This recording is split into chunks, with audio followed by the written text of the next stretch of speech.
সবসময় একই রকমভাবে ডাল খেতে ভালো লাগে না, তাই কখনো কখনো মুখের স্বাদ পাল্টানোর জন্য ডালটাকেও একটু আলাদাভাবে রান্না করা যায়।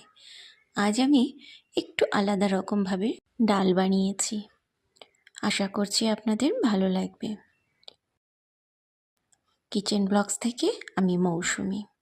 তাহলে চলুন দেখে নিন কী কী লাগবে। এখানে আমি 1 থেকে 150 গ্রামের মতো মুসুর ডাল নিয়ে নিয়েছি।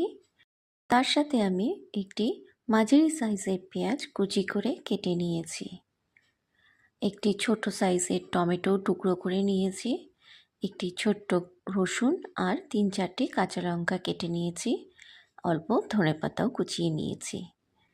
এবার আমি একটি কড়াইতে সরষের তেল গরম করে তার মধ্যে একটি শুকনো লঙ্কা আর কালো জিরা ফোড়ন দেব।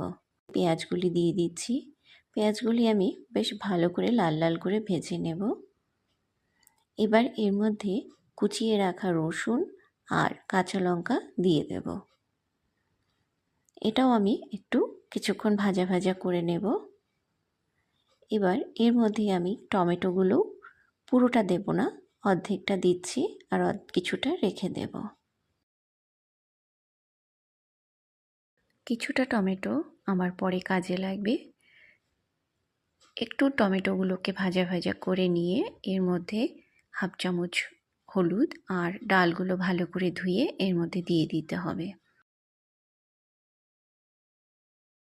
ডালগুলো কিছুক্ষণ ধরে ভেজে নিতে হবে। কিছুক্ষণ সময় ভেজে নেওয়ার পর আমি এর মধ্যে কিছুটা জল দিয়ে দিচ্ছি। ভালো করে ডালের সাথে জলটি ভালো করে মিলিয়ে কিছুক্ষণের জন্য আমি এটা ফুটিয়ে নেব। ডালগুলো ফুটে এসেছে, আরও কিছুক্ষণ এই ডালটা ফোটাতে হবে। ডালগুলো কিন্তু খুব একটা বেশি সেদ্ধ করতে হবে না, একটু নরম হয়ে এলে দানাটা ছেড়ে দিলেই ঠিক এরকম হলেই কিন্তু হয়ে যাবে। এবার এর মধ্যে আমি রেখে দেওয়া টমেটো কুচি এবং ধনেপাতা দিয়ে ভালো করে মিলিয়ে নেব। ডালটা কিন্তু এতটাই ঘনত্ব রাখতে হবে, বেশি পাতলা করলে এটা ভালো লাগবে না।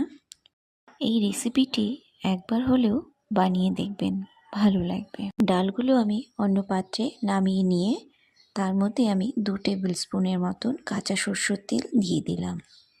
কাঁচা সরষের তেলটা কিন্তু অবশ্য করেই দিতে হবে। দেখুন তো রান্নাটি কেমন হয়েছে। এটি গরম ভাতের সাথে খেতে খুবই ভালো লাগে।